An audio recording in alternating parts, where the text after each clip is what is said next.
This is a geometry problem using trigonometry.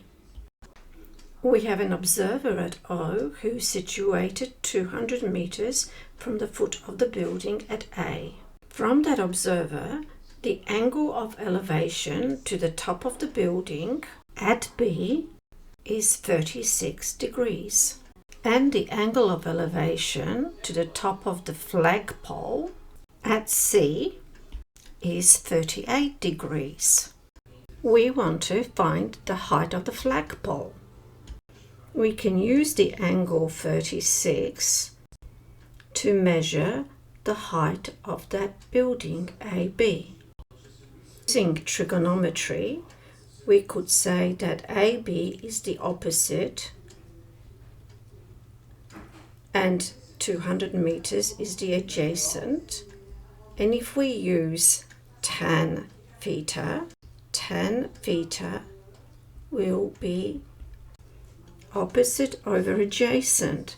And therefore, in our case, tan 36 is equal to the height of the building AB over 200. And so the length AB is 200 times tan 36.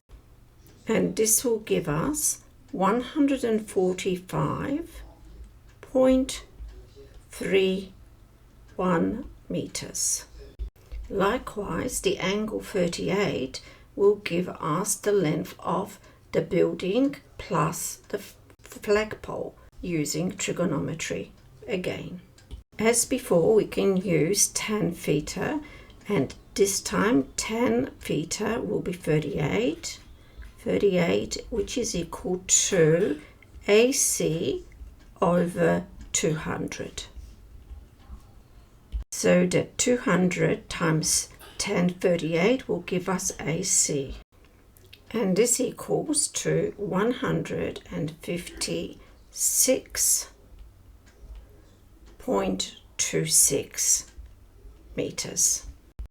And so the flagpole is the length of AC, take away the length of AB. And our length of AC was 156.26 and the length of AB was 145.31. So our flagpole is 10.9 meters. And this type of question can be found in Year 11 but can also be used in Year 10.